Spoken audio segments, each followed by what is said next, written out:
Gracias por venir esta mañana. Es una bendición de estar delante del Señor y que Dios sea glorificado por sus hijos. A eso hemos venido. Así que vamos a tomar nuestras Biblias en el libro de Efesios, donde estamos estudiando la epístola a los Efesios. Estamos en el capítulo 2.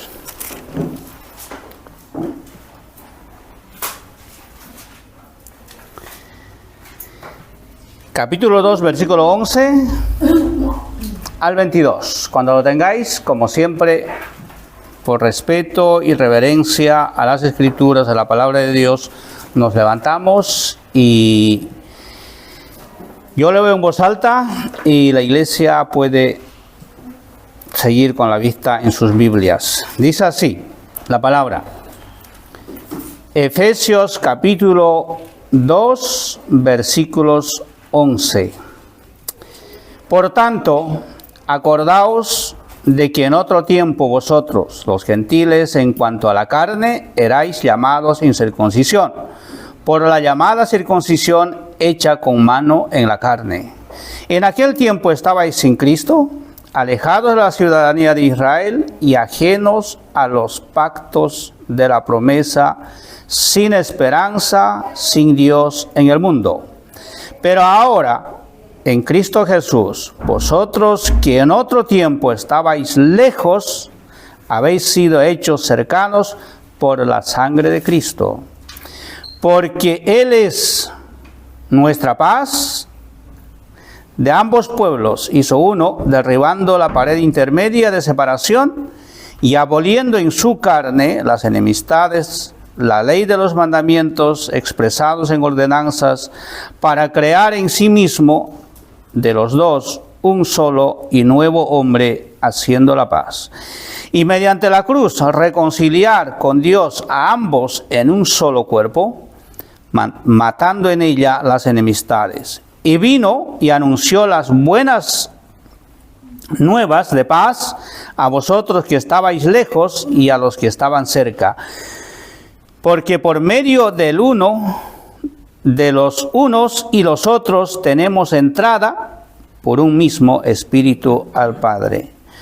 Así que ya no sois extranjeros ni advenedizos, sino conciudadanos de los santos y miembros de la familia de Dios, edificados sobre el fundamento de los apóstoles y profetas, siendo la principal piedra del ángulo Jesucristo mismo, en quien todo el edificio bien coordinado va creciendo para ser templo santo en el Señor, en quien vosotros también sois juntamente edificados para la morada de Dios en espíritu. Oramos.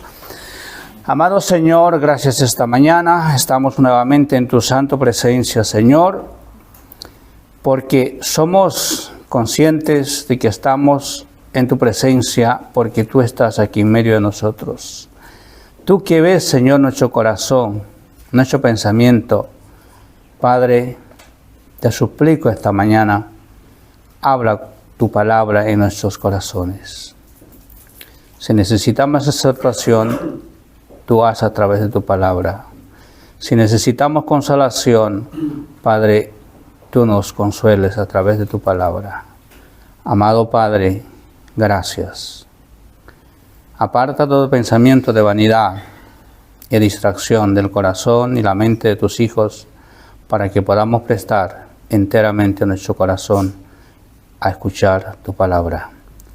Gracias, Padre amado, y ayúdame a mí a exponer tu palabra a tu pueblo. Yo no soy mejor que mis hermanos, soy uno más, pecador ante tus ojos, pero tú me has dado esta responsabilidad de exponer tu palabra.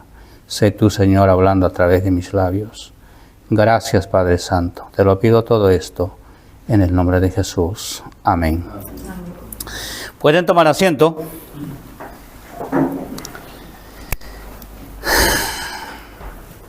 Seguimos, como hemos dicho, estudiando la epístola a los Efesios, una de las cartas más bonitos y más interesantes que Pablo escribió. Así que,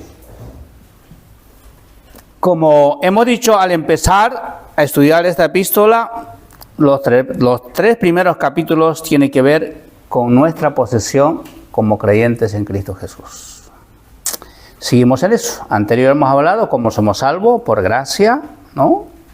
Por el don que Dios nos ha dado la fe para creer.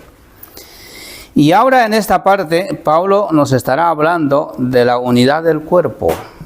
En este caso, Pablo usando una figura de adicción, ¿no? O sea, que compara a la iglesia en el capítulo 1 con un cuerpo.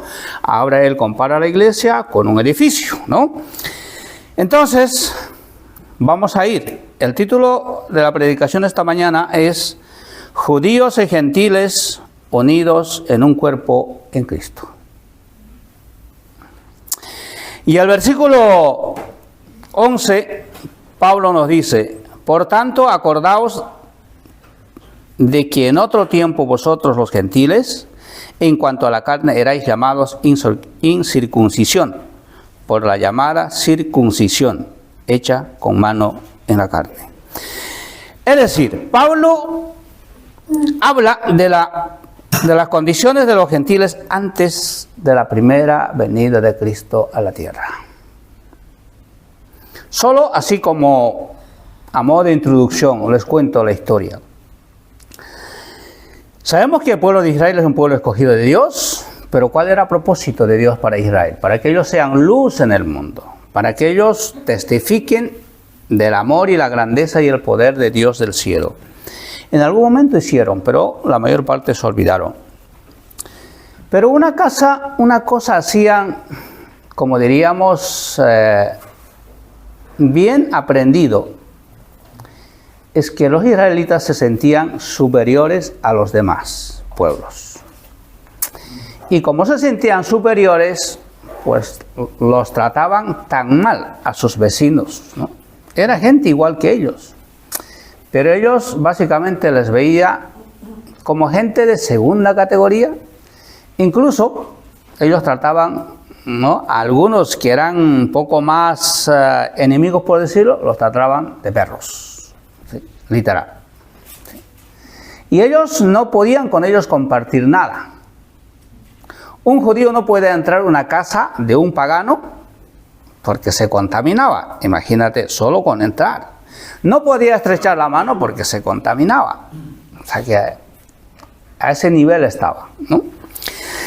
Entonces imagínate, los gentiles en este caso tiene que ver, como dice Pablo aquí, con la gente que no era parte del pueblo de Israel.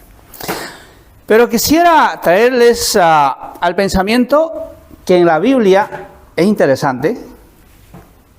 La Biblia, la palabra de Dios, reconoce a tres tipos de personas.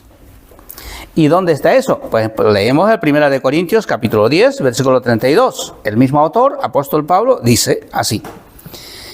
1 Corintios capítulo 10, versículo 32, dice: no seáis tropiezo, 1 al judío, 2 a los gentiles, 3 a la iglesia de Dios. Pablo está viendo que los judíos y los gentiles no se llevan, pero aquí aparece el tercer grupo de personas que se llama la iglesia de Cristo. Amén. Eso para que tengamos en la mente, conforme vamos a ir desarrollando la enseñanza, para que usted vaya viendo el trato y el comportamiento de la iglesia de Cristo. Entonces, ¿quiénes eran los gentiles? Pues eran todas aquellas naciones donde había muchísima gente, paganas, que adoraban a dioses falsos y a dioses muertos. Israel tenía un Dios poderoso, soberano, Dios del cielo. Pero los pueblos también tenían lo suyo. Tenían un Dios para cada cosa, pero tenían su Dios. Ahí estaban.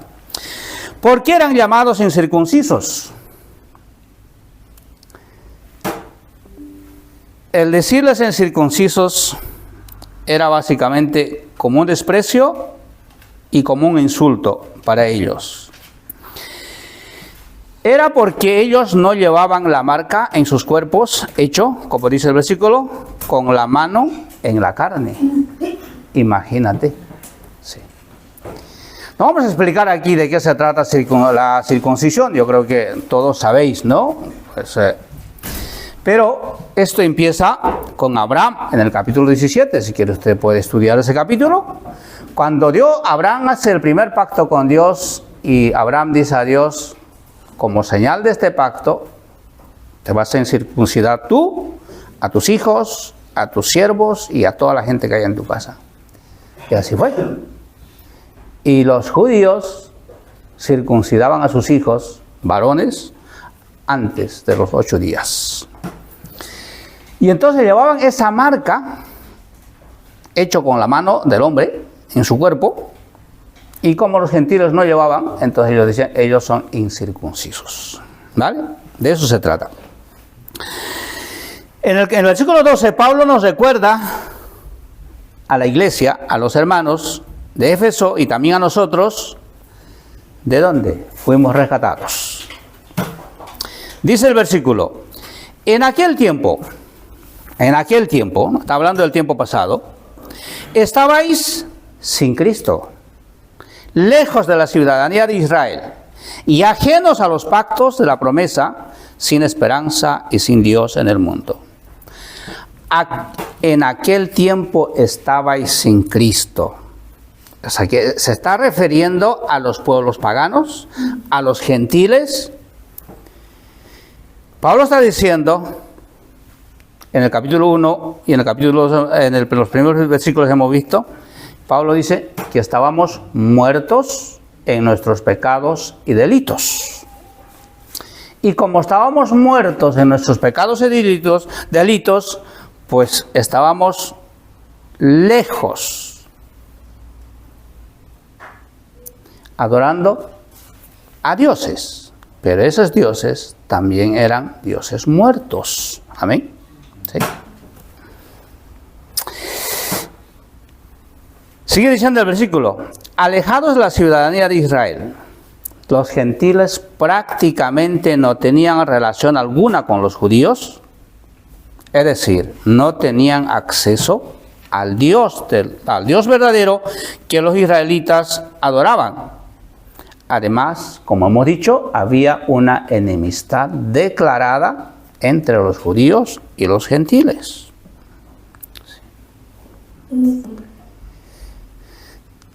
Algunos gentiles querrían adorar al Dios verdadero, pero tenían que pasar por muchos aros de prueba para calificar, si es que llegaban a calificar. Pero normalmente a los judíos les daban con la puerta y para afuera, ¿no? Ese era el trato. Entonces estaban alejados de la ciudadanía de Israel, no tenían parte con ellos. Sigue diciendo, ajenos a los pactos de la promesa. Los gentiles no tenían ningún pacto por parte de Dios ni promesa alguno. Los judíos sabían que esperaban un Mesías, un Redentor, un Rey, que vendría, que les libertaría, que les devolvería la fuerza, el poder que añoraban ellos cuando David era rey, cuando Salomón era rey, todas esas cosas. Ellos sí esperaban.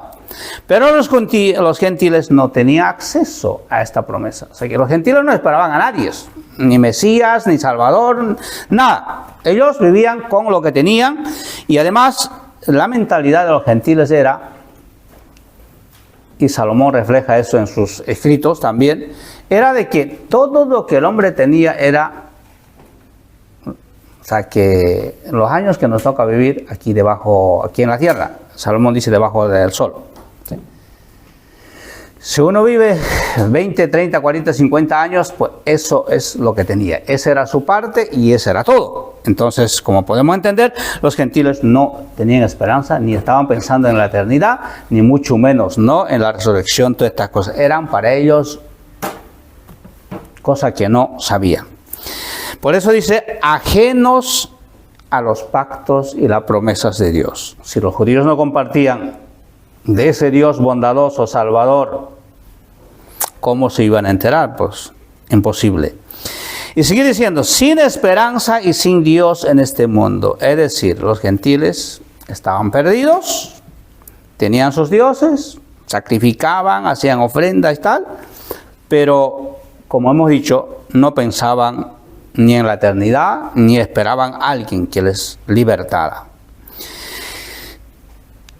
¿Por qué sin esperanza y sin Dios en el mundo? Ahora podemos concluir en estos dos versículos, la mayor culpa para que esa gente esté en esas condiciones, básicamente era de los judíos, porque ellos en su ego, en su orgullo de tener un Dios verdadero, no compartían. Ellos lo hacían, pero no querían compartir con los demás. Y así estaba la sociedad. Más bien, a la gente que quería acercarse a Dios, pues les trataba de enemigo, les trataba de inmundo y todas estas cosas. Seguimos. El cuerpo de Cristo y la iglesia formada por judíos y gentiles. Ahora aquí vamos a ver el cambio radical. Estamos en el versículo 13 al 18, donde vamos a ver este cambio radical. Pablo ahora aquí nos presenta el final de las barreras a los gentiles, porque los gentiles son convertidos a Cristo. Versículo 13 dice, pero ahora en Cristo Jesús. Cuando Pablo dice esto, usa esta palabra, pero, siempre hay que tomar atención porque nos está diciendo que algo interesante va a cambiar, ¿no? Porque más antes también hemos usado la misma palabra, cuando estábamos muertos en nuestros pecados, decía, pero Cristo vino para darnos el perdón de nuestros pecados y trajo la gracia, amor y redención para nosotros. Ahora aquí dice específicamente, mirando a los gentiles, dice, pero ahora en Cristo Jesús, vosotros que en otro tiempo estabais lejos, habéis sido hechos cercanos. ¿Por qué? Por la sangre de Cristo. Amén. Aquí hay un cambio radical que Pablo resalta y llama la atención, porque ese tiempo de que los gentiles eran inmundos, que eran perros, que no valían para nada, ha cambiado. Porque hay un Redentor que ha muerto en la cruz, no solo por judíos, ya les hubiera gustado a ellos que solo muriera por ellos también, pero no, Cristo ha muerto por todos. Amén. ¿Sí? Gálatas 3:8 dice, los leo, Gálatas capítulo 3, versículo 8 dice,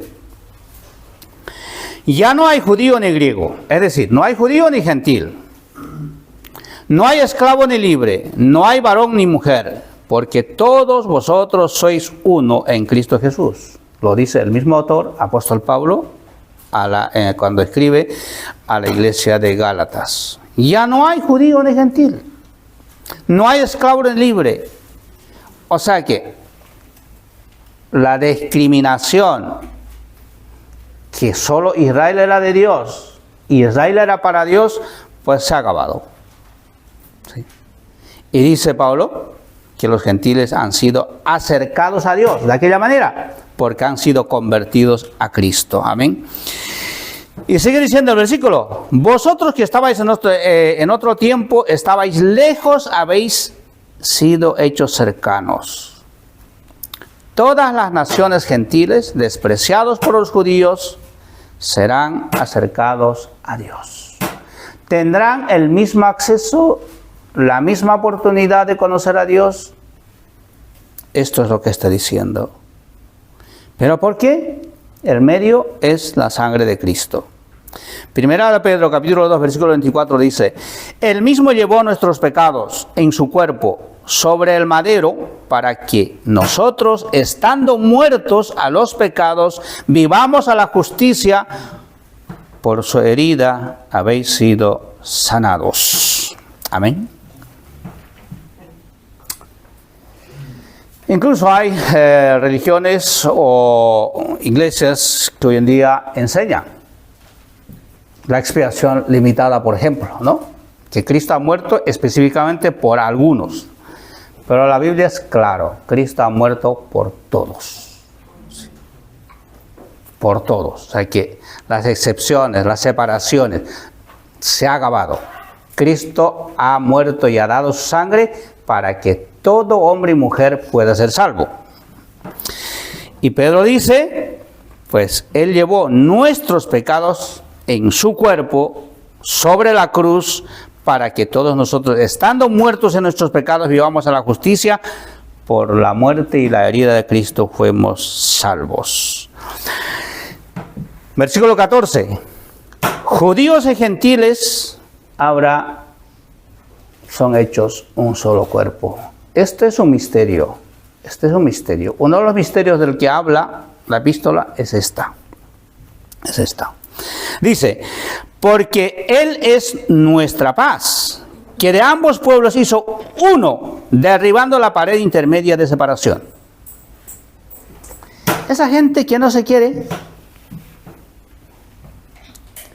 que dice que cuando va a la casa se contamina.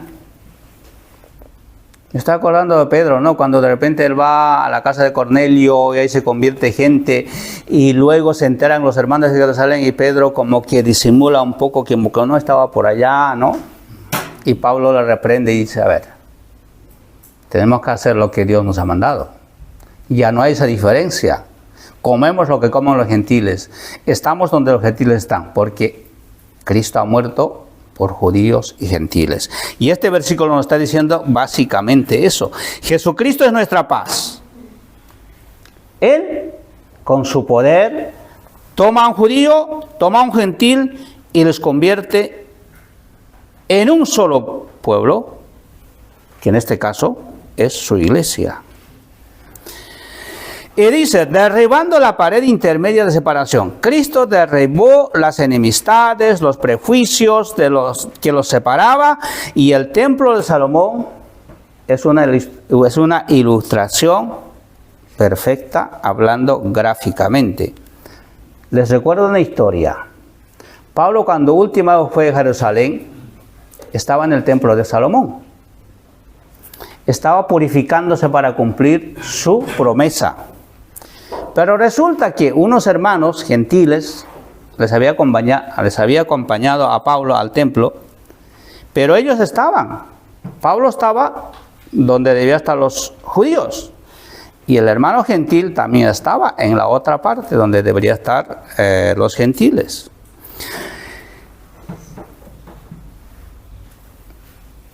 El comentarista de la Biblia, Barclay, dice claramente esto, mira, los leo, para que podamos tener más visión de lo que estoy hablando.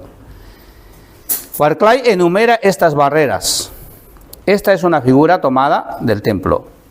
El recinto del templo consistía, dice, en una serie de atrios, cada uno un poco más elevado que el anterior, con el templo propiamente dicho en el patio más interior. En primer lugar se encontraba el atrio de los gentiles, como siempre, ¿no? O sea, al último lugar. Y luego estaba el atrio de las mujeres, después estaba el atrio de los israelitas, de los hombres, y después estaba el atrio de los sacerdotes, y finalmente estaba el lugar santísimo. ¿Sabe cómo era? Era como unos escalones. Es por decir, aquí está el lugar santísimo, el sacerdote está ahí, los israelitas un poco más allá, y las mujeres ahí, y el último era para los gentiles, por si querían un poco acercarse, porque estaba en la ley de Dios establecido. Aunque los judíos de sí mismos no querrían ni verlos a los gentiles por ahí, pero como estaba en la ley de Dios, había ese lugar.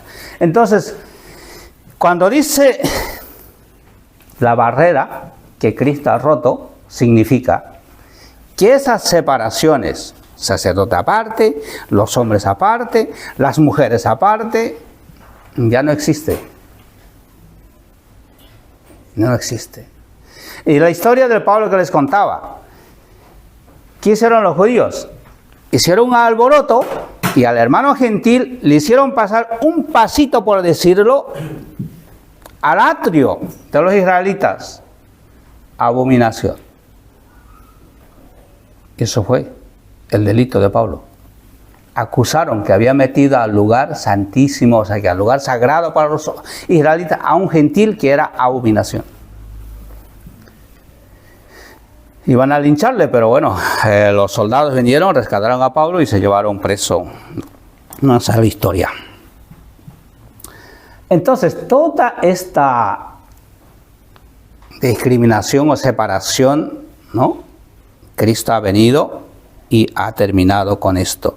Porque el versículo 15 dice, Jesucristo abolió las enemistades. ¿Dónde? En la cruz. Dice, aboliendo en su carne las enemistades, la ley de los mandamientos expresados en ordenanzas para crear en sí mismo de los dos un solo y nuevo hombre, haciendo la paz. Aboliendo en su carne las enemistades de la ley y los mandamientos expresados en ordenanzas. Cristo fue quien cumplió la ley por nosotros. Por eso Dios ya no nos exige a nosotros el cumplimiento de la ley. Porque si nos tendríamos que estar guardando por el sábado, santo reposo, tendríamos que estar, ¿no? O sea, que cumpliendo todas las leyes ceremoniales de la ley Moisés, pero hoy en día no lo hacemos porque Cristo cumplió por nosotros. Amén. ¿Sí? Entonces, ¿por qué cumplió Cristo por nosotros? Los judíos que se jactaban de guardar la ley de Dios, dice el Señor, que ellos no estaban cumpliendo. Cumplían lo que les interesaba. Cumplían lo que les daba un poder para poder coaccionar al pueblo. Eso sí lo cumplían. Pero lo que correspondía en obediencia y adoración a Dios, casi nada o poco cumplían. Entonces, ¿cómo Cristo abolió? Dice, en su carne, las enemistades, la ley y los mandamientos expresados en ordenanzas. Esas leyes que decía, aquí los sacerdotes, aquí las mujeres, aquí, allí los gentiles, pues Cristo dijo, eso se ha acabado. ¿Y os acordáis? El día de su muerte en la cruz, el lugar santísimo, donde estaba guardada por una cortina, se partió de abajo para arriba. Y quedó al descubierto el lugar santísimo, porque ya no era necesario. Sigue diciendo el versículo, para crear en sí mismo de los dos un solo y nuevo hombre haciendo la paz. Decimos otra vez, Cristo crea a su iglesia de las dos naciones, un solo y nuevo hombre haciendo la paz, es decir, su iglesia. Es decir, su iglesia. Porque la iglesia de Cristo, como veremos más adelante, pues básicamente está formada por hombres y mujeres. Porque si no estuvierais vosotros aquí, hombres y mujeres, pues no podíamos decir la iglesia está aquí, ¿no? ¿Sí? Pero como estamos aquí hombres y mujeres, pues la iglesia de Cristo está aquí. Versículo 16. Jesucristo fue a la cruz por las dos naciones. Y mediante la cruz reconciliar con Dios a ambos en un solo cuerpo, matando en ella las enemistades.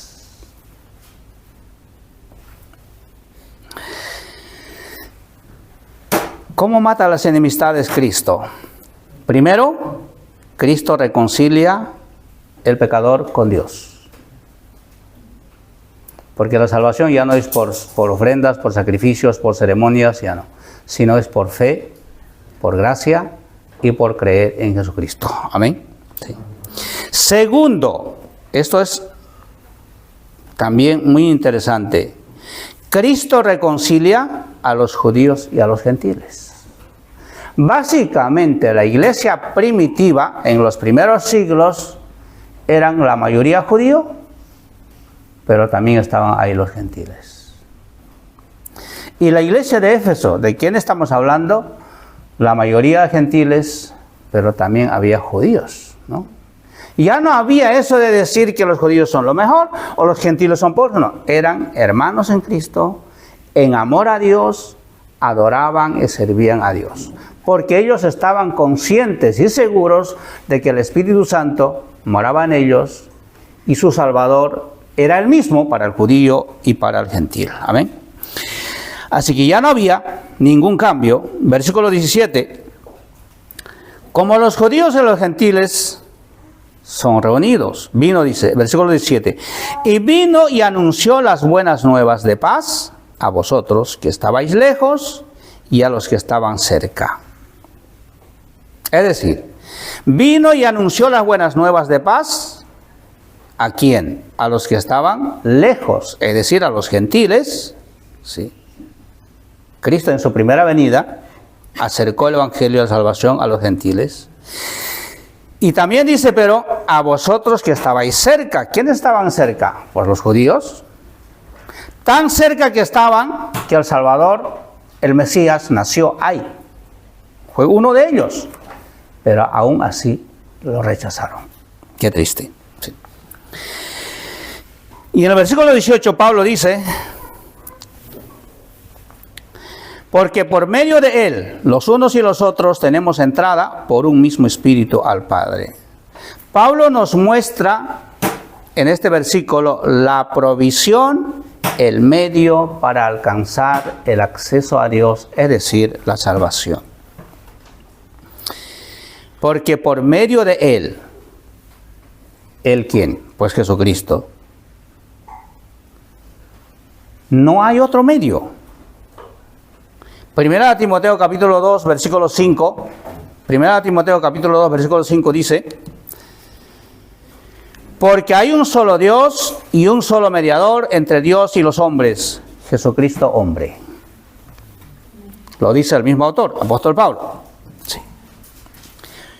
La salvación para judíos y para gentiles no hay por otro medio.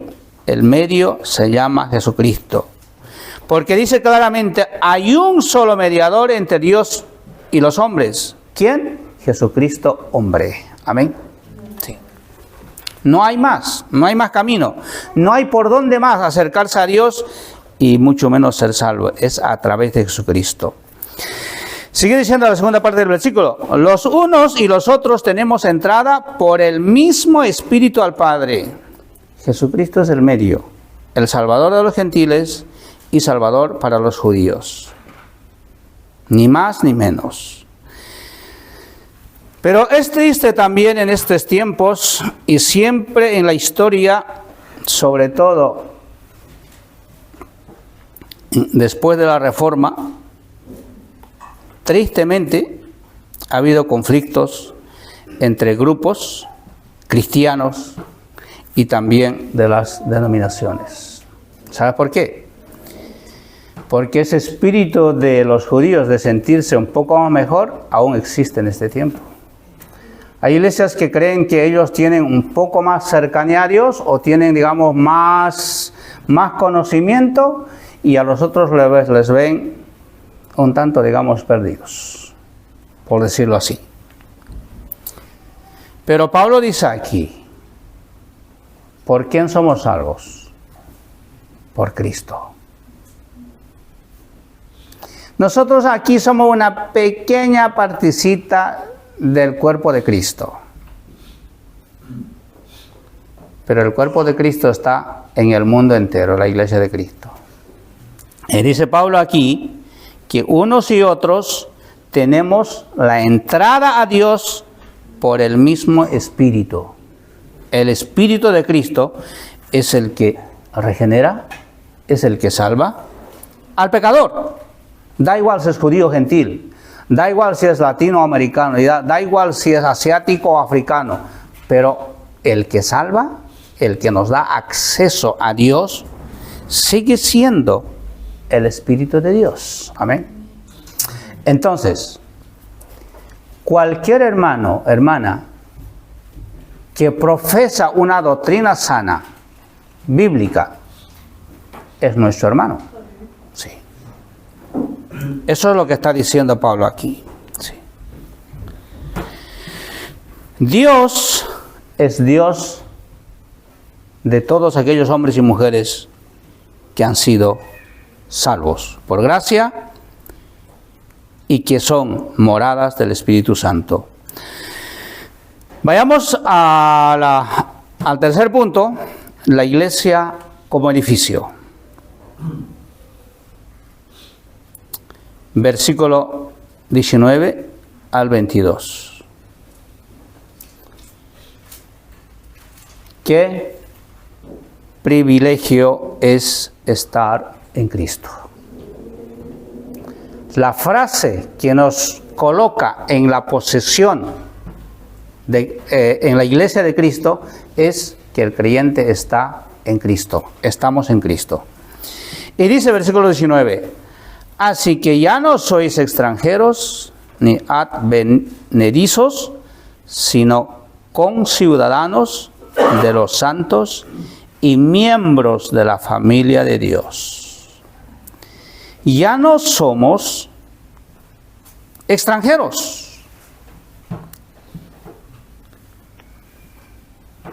ni tampoco somos advenedizos. Por la muerte expiatoria de Cristo tenemos nuestra ciudadanía celestial. Da igual si somos gentiles, da igual cuál es nuestra descendencia, pero la Biblia nos dice que para Dios ya no hay categorías. Ya no hay personas de primera y segunda clase. Ya no hay unos que tienen el acceso a Dios y otros no. Aquí todo aquel que acepta por fe y por gracia a Cristo como su Salvador personal, dice, somos ciudadanos, conciudadanos de los santos, conciudadanos con los santos y miembros de la familia de Dios. Filipenses 3:20 dice, más nuestra ciudadanía está en los cielos, de donde también esperamos al Salvador y al Señor Jesucristo.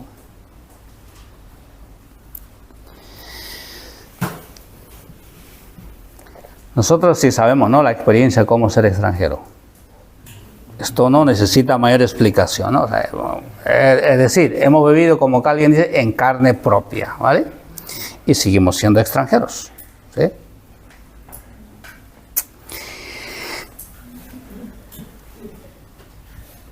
Como extranjeros muchas veces uno no sabe las costumbres, las leyes de un país, entonces anda un poquito perdido, ¿no? No sabe por dónde moverse y qué hacer.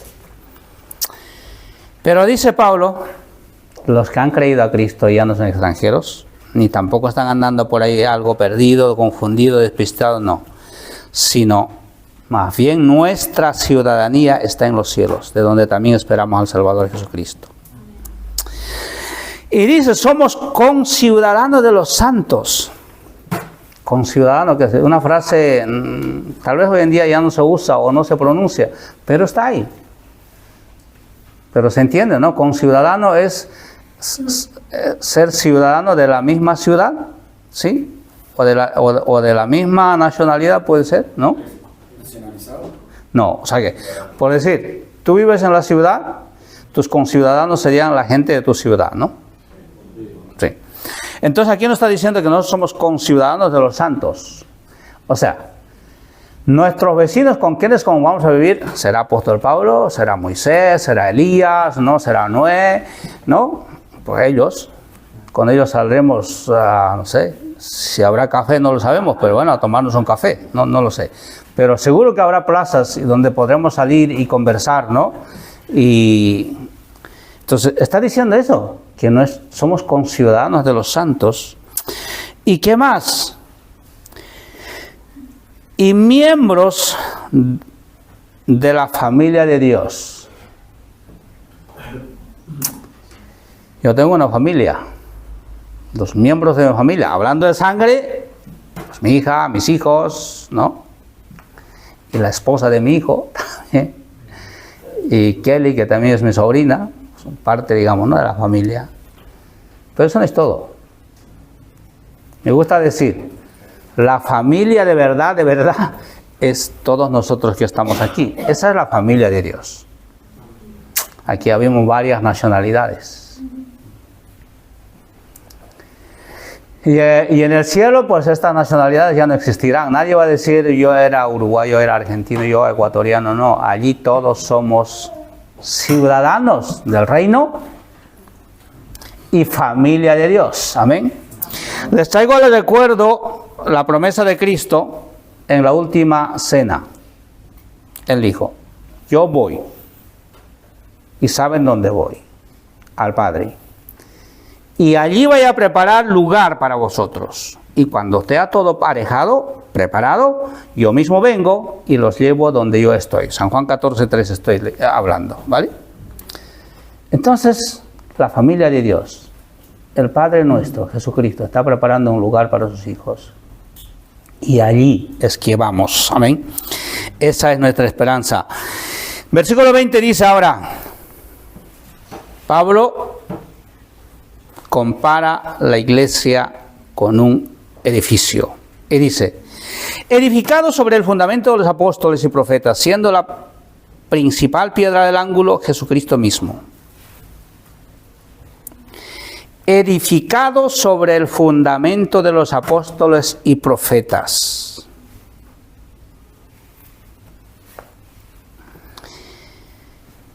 Si tú quieres saber, hermano, cómo empezó la iglesia de Cristo, tienes que ir a Hechos capítulo 2. Ahí empieza todo. Y vas estudiando el libro de Hechos hasta el último capítulo y la historia viva de la iglesia. Y muchos entendidos en la palabra de Dios dicen que el libro de los Hechos todavía no se ha terminado de escribir. Tiene sentido, ¿sabes por qué? Porque la iglesia todavía no ha llegado al final. La iglesia sigue caminando. Sigue vivo la iglesia. Entonces la historia de la iglesia todavía se escribe. Sí. Y dice aquí el Pablo en este versículo, edificado sobre el fundamento de los apóstoles.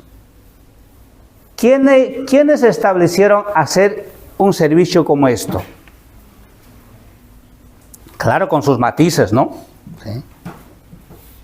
Algunos cantan más, algunos tienen otros matices, ¿no? En la celebración del culto. Pero normalmente en las iglesias de sana doctrina, lo que impera es oración, alabanza de adoración, prédica de la palabra del Señor, que es la parte central, las ofrendas y los diezmos que se da a Dios. De eso consiste nuestro culto de adoración. ¿Y quiénes empezaron eso? Pues la iglesia primitiva, ¿sí? Si ustedes estudian los Hechos, pues ahí aparecen, haciendo a la gente culto. Lo único que no aparece en la historia de la iglesia, en la Biblia de los Hechos, es que tenían, digamos, un edificio exclusivo, apartado, por decirlo, para la iglesia, para los templos, como hoy en día. Sino que la iglesia se reunía en la casa de un hermano. Había lugares, ¿no? Como veníamos haciendo hace un año atrás nosotros, ¿no? Más o menos así. Pero la iglesia estaba ahí, ¿no? Ese era. Entonces, ese es el fundamento.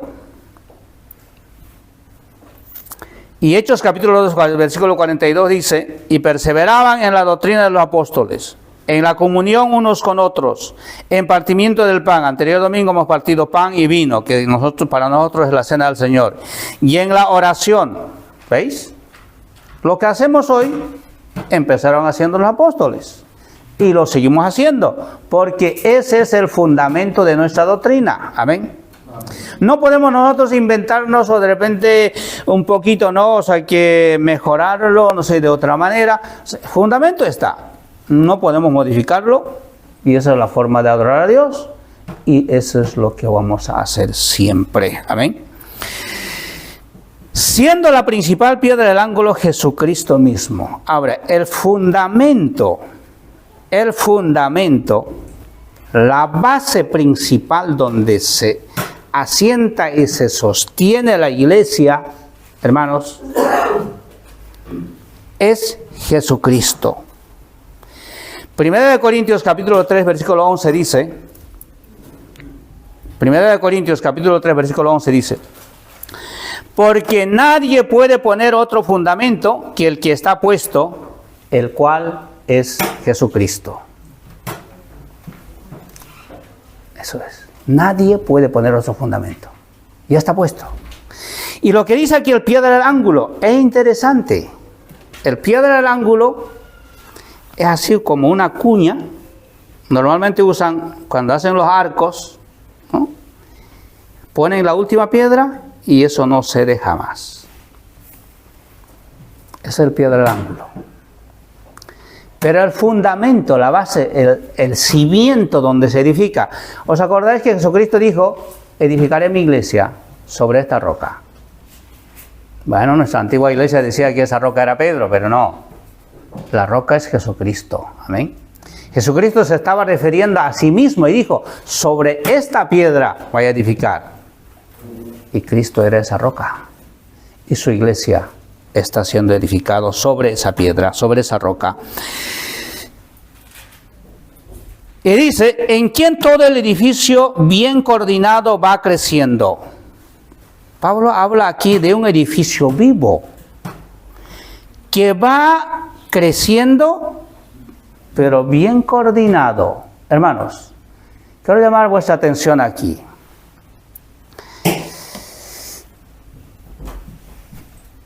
¿Qué responsabilidad tienes tú en la iglesia? Usted dirá, es que hermano, si yo predicara, me dirías que tengo responsabilidad. Yo creo que los tienen responsabilidad los que predican. En apariencia puede ser, pero no es así. Nuestra responsabilidad es adorar y servir a Dios. Y en la Biblia nos dice que cada hermano es único. Nadie puede hacer lo que tú tienes que hacer en la iglesia. No. Por ahí a veces a mí me da pena decir de que, bueno, la iglesia somos todos, pero cada uno tiene su sitio y nadie puede hacer lo que tú tienes que hacer. En adoración, en servicio a Dios. Porque dice, bien coordinado. ¿Alguien podrá hacer lo que hago yo? ¿Podrá hacer lo que hace mi esposa? ¿Podrá hacer lo que mis hijos? No, no puedo. Cada uno hace lo que tiene que hacer para Dios. Entonces, lo que quiero decirles es, cada miembro, cada hermano que somos parte de esta pequeña iglesia, somos tan importantes para Dios. Sí. Saquémonos de la mente ese que lo importante de repente es el pastor, los diáconos. No. Lo importante son cada uno de nosotros. ¿Por qué? Porque Cristo ha muerto y cada uno vale lo que vale, la sangre de Cristo. Amén. Sí.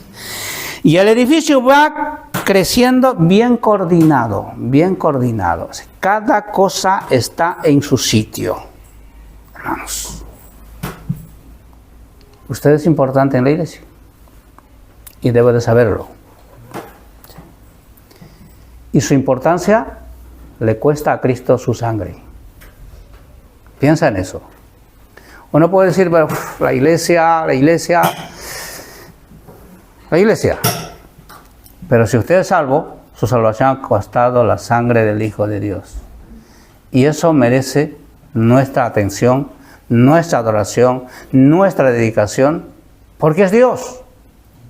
Y además de eso, de Él depende nuestro futuro. Porque nuestra vida tarde o temprano va a terminar aquí. Pero lo que nos interesa, lo que nos importa es el más allá, la vida eterna. Y eso solo con Cristo. Para ser un templo santo en el Señor, en quien vosotros también sois juntamente edificados. ¿Lo veis? Las personas que somos parte de una iglesia local, somos piedras vivas, que conformamos la iglesia. El propósito de Dios es ser adorado y glorificado por estas personas. Amén. La iglesia local, ¿a qué me refiero? Pues esta iglesia. ¿Sí? En Murcia hay muchas iglesias. Ahora mismo están adorando igual que nosotros. Pero la iglesia local es los que estamos aquí. Sí. Pero dice, nosotros somos piedras vivas. Vivas. No somos piedras muertas que están por ahí tirados sin utilidad. No, somos piedras vivas. Y como somos piedras vivas, tenemos que estar en el sitio donde nos corresponde como parte de la iglesia del Señor. Y dice, para la morada del Espíritu.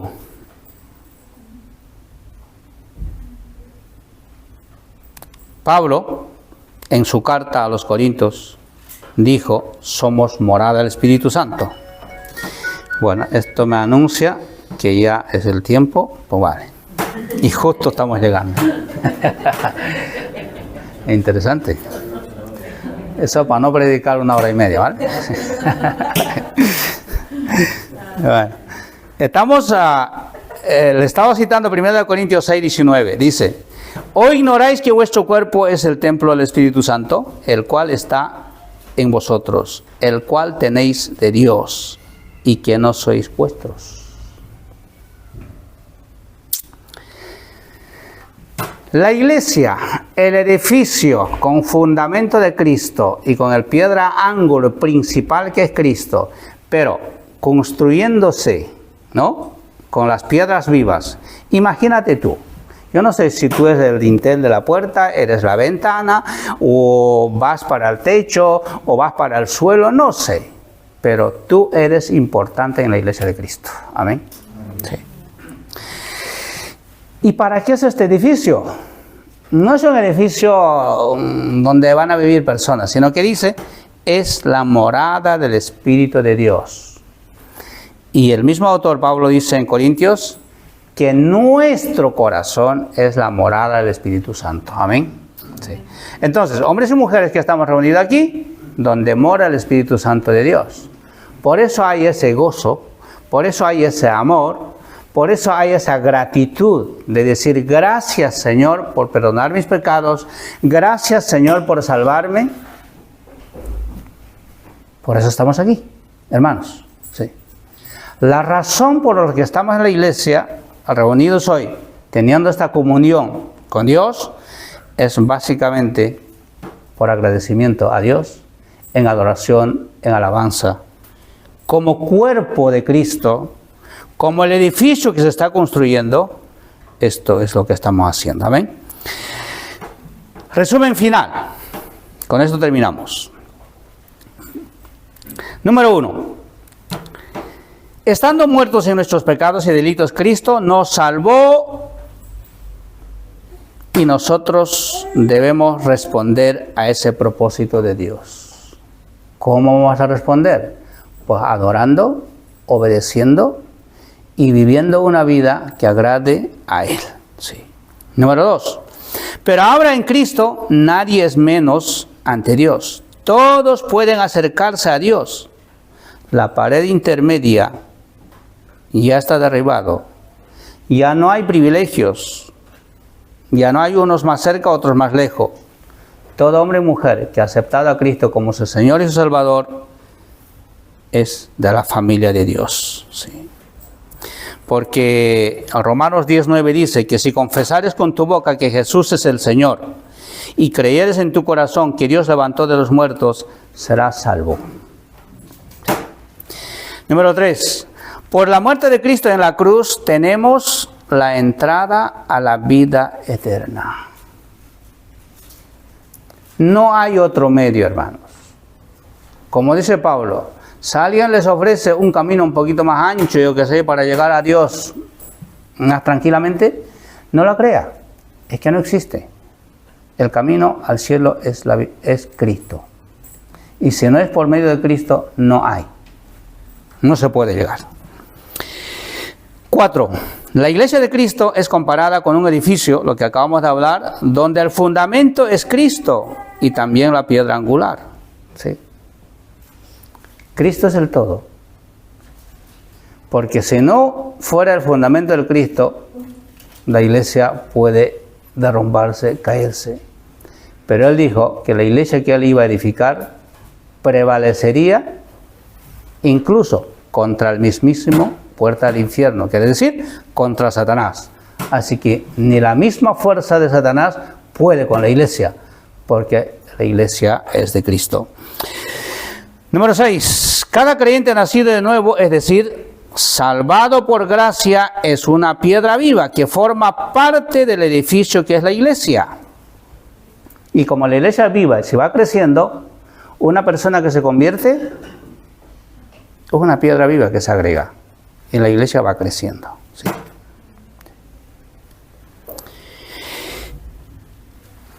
Y último, El propósito del edificio es que sea morada del Espíritu Santo. Nunca debemos olvidar, amados hermanos, que Dios vive en nosotros.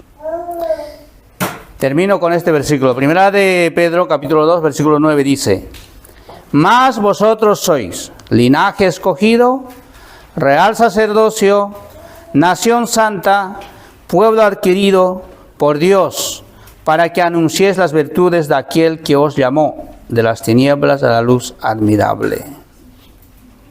Somos un pueblo que Dios ha comprado, no con dinero ni con oro, sino con la sangre de su propia vida. ¿Para qué nos ha comprado? Para que podamos anunciar las virtudes de aquel que nos llamó de las tinieblas a la luz admirable. ¿Veis nuestra responsabilidad? Tenemos que ser luz y testimonio. En favor de la iglesia, en favor de Dios. Y me pregunto yo, ¿Dios necesitará favor nuestro? Parece que sí, ¿no? ¿Sabes por qué, hermanos? Es que a Dios no lo vemos. Pero quien ve a un creyente, ve a Dios.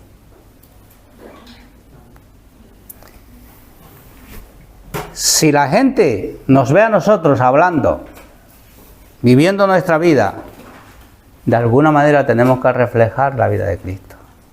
Porque Cristo físicamente no está aquí. ¿Y cómo la gente va a conocer a Cristo?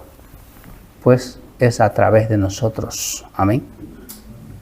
Puede que nuestra vida sea un poco complicada y difícil, pero tenemos que hacerlo.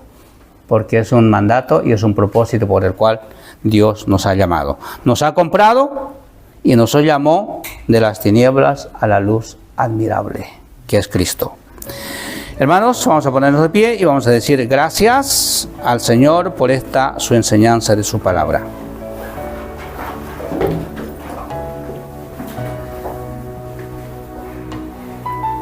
Vamos a orar. Amado Padre, gracias esta mañana por tu palabra. Señor, gracias por darnos este tiempo. Gracias por darnos, Señor, este día tan precioso en el cual hemos tenido, Señor, esta gran enseñanza de tu palabra. Señor, fortalece nuestras vidas. Nos has mostrado, Señor, de dónde venimos y cuál es nuestra condición y cuál es nuestra responsabilidad como hijos tuyos. Padre amado, ayúdanos a hacer luz, ayúdanos a hacer testimonio, que la gente, Señor, vea en nosotros a ti, porque, Señor, somos portadores de tu luz admirable. Gracias, Dios Santo. Si no ha sido suficiente mis palabras para que puedan entender tus hijos, Señor, enséñalos en abundancia a cada corazón de ellos. Te lo pido todo en el nombre de Jesús.